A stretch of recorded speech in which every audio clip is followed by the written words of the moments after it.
Lu pernah denger klub gede Eropa yang lahir gara-gara ribut di bar? Ini bukan cerita sinetron, ini kejadian nyata. Tahun 1900 di Bar Gisela, distrik Schwabing, sekelompok pemain MTV 1879 Munchen ribut sama manajemen. Emosi memuncak, pintu ditutup, dan sejarah dibuka. Pria bernama Franz John jadi tokoh utama. Dia bawa 11 pemain cabut dan bikin klub baru, namanya Football Club Bayern Munchen, di tanggal 27 Februari 1900. Dan itu jadi malam lahirnya legenda. Dan tahun demi tahun mereka main di level regional. Dan puncaknya di tahun 1932, pelatih Richard Kohn bawa Bayern angkat gelar nasional pertamanya. Skornya 2-0 atas Eintracht Frankfurt di Nuremberg. Tapi baru bersinar sebentar, Bayern Munchen kena badai politik. 1933, Mas Kumis Imut alias Hitler naik panggung. Dan Bayern Munchen kena imbas. Presiden klub Kurt Landauer dan pelatih mereka dua-duanya Yahudi. Mereka dipaksa keluar, klub distigma,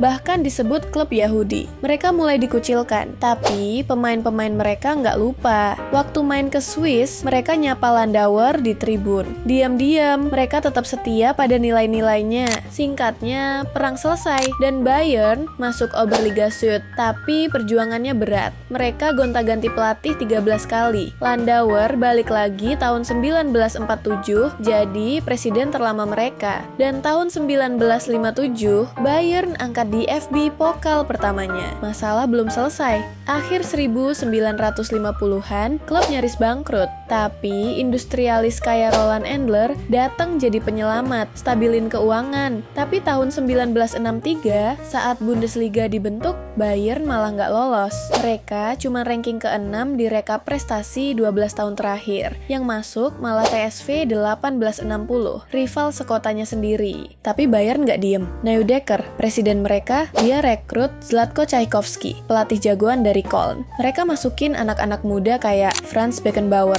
Gerd Müller, Sepp Maier, dan tahun 1965, Bayern resmi promosi ke Bundesliga. Dan semakin ke depan, Bundesliga punya raja baru. Mereka lahir dari meja bar dan mimpi yang sederhana, tapi Bayern tumbuh jadi dinasti yang sulit dijinakkan. Pernah jatuh, pernah dicap klub Yahudi, pernah dikebiri mimpi karena politik dan perang. Itu saksi hidup bahwa dari bawah, kebesaran bisa dibangun ulang, asal ada tekad. Dan satu kata kunci, Mia San Mia. Kami adalah kami, we are who we are. Kami adalah Bayern Munchen, sang kaisar Jerman. Kalau raja bisa naik dan turun takhta, kaisar berdiri di atas sistem. Dan itulah Bayern.